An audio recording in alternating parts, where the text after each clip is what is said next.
Welcome back to Adonachal Daily Current Affairs series, and today is 5th of October, and the question number 1 is, what percent of India's export is contributed by MSMEs approximately? And here the options are 30%, 40%, 50% or the 60%.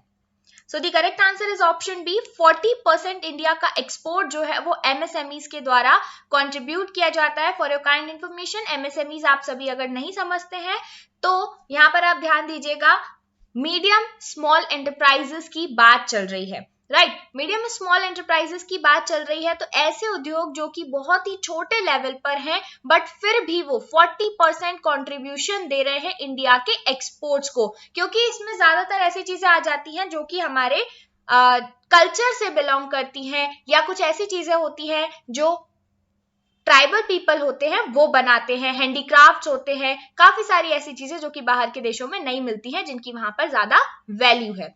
Right, तो यहां पर अगर हम देखेंगे 40% export में 6.11% of countries manufacturing include होती है. Right, इसके अलावा एमएसएमई कंट्रीब्यूट करते हैं 24.63% जीडीपी सर्विस सेक्टर में. राइट, हमारे 3 सेक्टर्स हैं, कौन कौन से?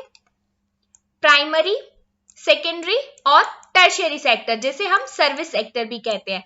तो सर्विस सेक्टर में एमएसएमईज का जो रोल है वो है हमारा total 24.63%. Union minister for MSME Narayan Rane has inaugurated the India export initiative that is named by India exports 2021 portal of the India SME forum. तो अगर आपसे पूछा जाता है इंडिया एक्सपोर्ट्स 2021 पोर्टल किससे रिलेटेड है, तो ये रिलेटेड है एमएसएमई से. राइट, इसमें जो एक्सपोर्ट का टारगेट है वो रखा गया है 400 बिलियन इस फिस्कल ईयर के लिए, यानी कि एमएसएमईज के द्वारा बनाए गए जो प्रोडक्ट्स हैं उनके एक्सपोर्ट को और ज्यादा बूस्ट करने की बात चल रही है, 400 बिलियन तक लेकर जाना है. राइट, नेक्स्ट क्वेश्चन की ओर बढ़ते हैं. क्वेश्चन नंबर 2 है, clean India programme has been inaugurated from which state? तो किस स्टेट के द्वारा इनॉग्रेट किया गया है क्लीन इंडिया प्रोग्राम? स्वच्छ भारत मिशन के फेज 2 के अंतर्गत. राइट, तो ये इसका आंसर होगा हमारा ऑप्शन बी, उत्तर प्रदेश. यहां पर सही आंसर है, उत्तर प्रदेश से लॉन्च किया गया है बेसिकली क्लीन इंडिया प्रोग्राम को. Union minister of information and broadcasting जो है अनुराग ठाकुर जी, उन्होंने लॉन्च किया clean India programme Motilal Nehru national institute of technology Prayagraj से. ठीक है, जो कि उत्तर प्रदेश में है, और ये programme as a part of Azadi ka Amrit Mahotsav launch किया गया है. इसका मेन एम क्या है? मेन एम है सिंगल यूज प्लास्टिक को बैन करना.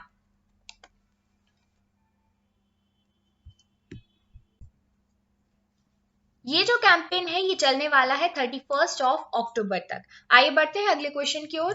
Who took charge as the chief hydrographer to the government of India? And here the answer is option A, अधीर अरोरा. इन्होंने चीफ हाइड्रोग्राफर की पोस्ट पर चार्ज लिया है. तो यहाँ पर देखेंगे इनका काम क्या है. देखिए, इनकी जो रिस्पॉन्सिबिलिटीज होती है वो है मैरीटाइम बाउंड्रीज के एस्पेक्ट में इंडिया को रिप्रेजेंट करना in the permanent court of arbitration यानी पीसीए के अंतर्गत. जब भी हमारा बांग्लादेश के साथ कोई भी आर्बिट्रेशन होगा तो इंडिया को रिप्रेजेंट करेंगे अधीर अरोरा, जो कि चीफ हाइड्रोग्राफर रहेंगे. Right, he was also the co-chair for 3rd Indo Mauritius hydrographic cooperation meeting. Right, तो यहाँ पर अपन को ध्यान देना है कि मैरीटाइम बाउंड्री से रिलेटेड जो भी एस्पेक्ट्स होते हैं उनकी पूरी रिस्पॉन्सिबिलिटी दी जाती है चीफ हाइड्रोग्राफर को. इन्होंने किसे सक्सीड किया है? वाइस एडमिरल विनय वाधवार जी को. ठीक है, बढ़ते हैं अगले क्वेश्चन की ओर. Name the web portal launched by the government to find solutions to India's waste problems through community participation. And here the answer is option B. इस पोर्टल का जो लॉन्च किया गया है पोर्टल, इसका नाम है वेस्ट टू वेल्थ. राइट, याद रखिएगा, वेस्ट टू वेल्थ. तो गवर्नमेंट ने अभी waste to wealth portal launch किया है ताकि सस्टेनेबल डेवलपमेंट को लेकर जो कॉपरेशन है उसे एनहांस किया जा सके इकोनॉमी और कम्युनिटी पार्टिसिपेशन के थ्रू. ये क्या करेगा? Technology providers, government, stakeholders और अर्बन लोकल बॉडीज को एक प्लेटफॉर्म पे इंटीग्रेट करने का काम करेगा ताकि हम नए नए सॉल्यूशंस को इनोवेट कर सके. राइट, तो नए सॉल्यूशंस को इनोवेट करने के लिए बेसिकली ये पोर्टल लॉन्च किया गया है. हम ज्यादा से ज्यादा वेस्ट प्रॉब्लम्स को इरेडिकेट कर सकते हैं. अगला क्वेश्चन है हमारा, who has been appointed as the head of the reconstituted expert committee formed by the government for fixation of minimum wages and national floor wages under Code on Wage 2019. And here the answer is option C, SP Mukherjee, जो कि कोलकाता की एक university में emeritus professor हैं, statistician है और economist है। Ministry of labour ने एक कमेटी बनाई गई है, एक एक्सपर्ट ग्रुप बनाया गया है जो कि मिनिमम वेजेस और नेशनल फ्लोर वेजेस को फिक्स करने के लिए अपनी रिकमेंडेशन देगा और इसे हेड करने वाले हैं SP मुखर्जी। नेक्स्ट क्वेश्चन है हमारा, the Indian men's table tennis team defeated which country to win bronze medal at the 2021 Asian table tennis championship? And here the answer is option C, South Korea. South Korea को हराकर Indian men's table tennis team ने bronze medal जीता है Asian tennis championship में, जो कि Doha Qatar में 1 अक्टूबर को हुई थी। बढ़ते हैं आगे। Which financial body has approved $40 million loan for a project aimed at improving the quality of health services in Meghalaya? तो यहाँ पर फाइनेंशियल बॉडी है वर्ल्ड बैंक, जो कि असिस्ट कर रही है, मेघालय को सपोर्ट कर रही है $40 मिलियन लोन के साथ साथ, ताकि हेल्थ फैसिलिटीज जो कि कोविड-19 पैंडेमिक के थ्रू इमरजेंसीज आई है, इस दौरान काफी सारा एक सेटबैक देखने को मिला है, उसको वापस से रिवाइव कर सके। अगर हम बात करते हैं वर्ल्ड बैंक की, तो एक काफी इंपॉर्टेंट टॉपिक है ये, जो कि ऑलमोस्ट हर एग्जाम में कहीं ना कहीं इससे रिलेटेड क्वेश्चंस कई बार पूछे गए हैं। तो टोटल मेंबर्स की अगर हम बात करें तो वर्ल्ड बैंक ग्रुप में 189 मेंबर कंट्रीज हैं। ये एक यूनिक ग्लोबल पार्टनरशिप है जिसके अंदर 5 जो इंस्टीट्यूशंस हैं वो काम करते हैं। तो ये पांचों इंस्टीट्यूट मिलकर वर्ल्ड बैंक ग्रुप बनाते हैं। मेन एम क्या है? पॉवर्टी को रिड्यूस करना, प्रॉस्पेरिटी बिल्डअप करना डेवलपिंग कंट्रीज में, जिन्हें डेवलपमेंट के लिए पैसों की जरूरत है, किसी टेक्नोलॉजिकल हेल्प की जरूरत है, तो वर्ल्ड बैंक का काम है कि वो असिस्ट करे, वो सपोर्ट करे फाइनेंशियली, और अलग जो भी तरीके से ये कर सकते हैं वो कोशिश की जाती है। अब यहाँ पर अगर हम बात कर रहे हैं कि ग्रुप ऑफ इंस्टीट्यूशंस है यहाँ पर 5, तो कौन कौन से ग्रुप ऑफ इंस्टीट्यूशंस हैं? पहले 2 इंस्टीट्यूट बहुत इंपॉर्टेंट होते हैं, IBRD और IDA, यानी कि international bank for reconstruction and development, और दूसरा international development association.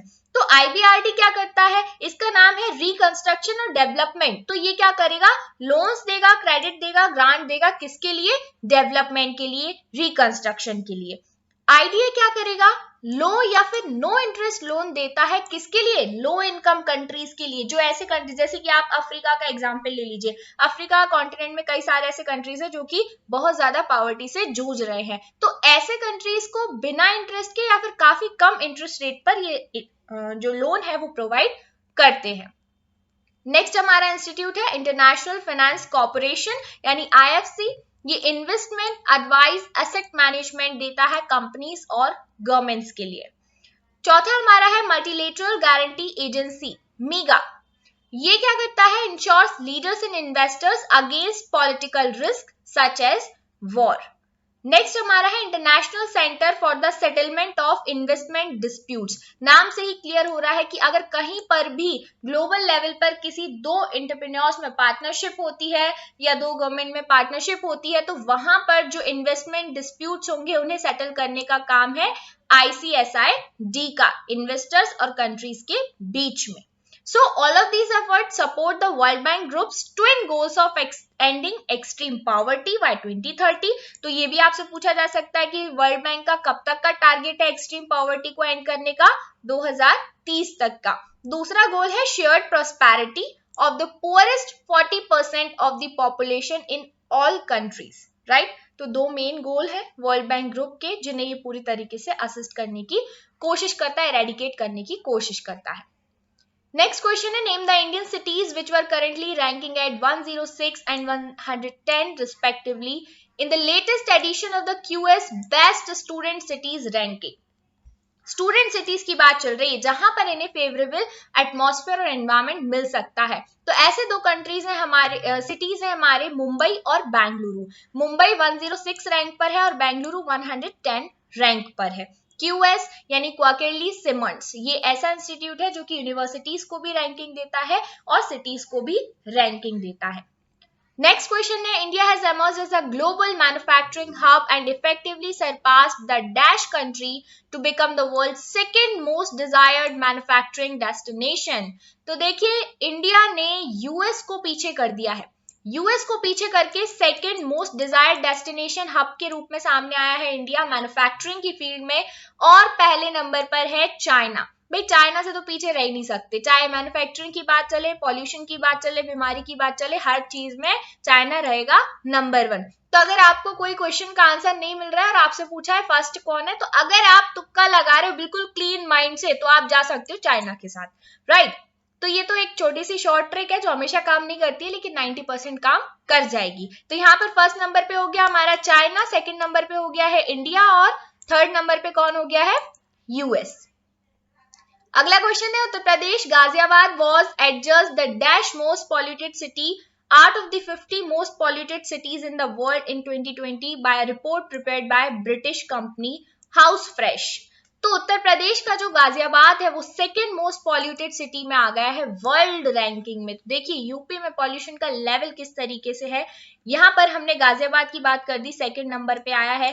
First number पे आप पूछेंगे तो यहाँ पर भी देखिए ना, पहले नंबर पे कौन है, चाइना की सिटी है होतान, जो कि जिंजियांग प्रोविंस में है, ये पहले नंबर पे है। यहाँ पर पर्टिकुलेट मैटर 2.5 की जो डेंसिटी देखी गई है वो है 110.2 माइक्रोग्राम्स पर मीटर क्यूब, और गाजियाबाद में सेकेंड नंबर पे है। तो यहाँ पर जो हम बात कर रहे हैं चाइनीज सिटी होतान की, ये काफी पास में है ताकला मकान डेजर्ट के।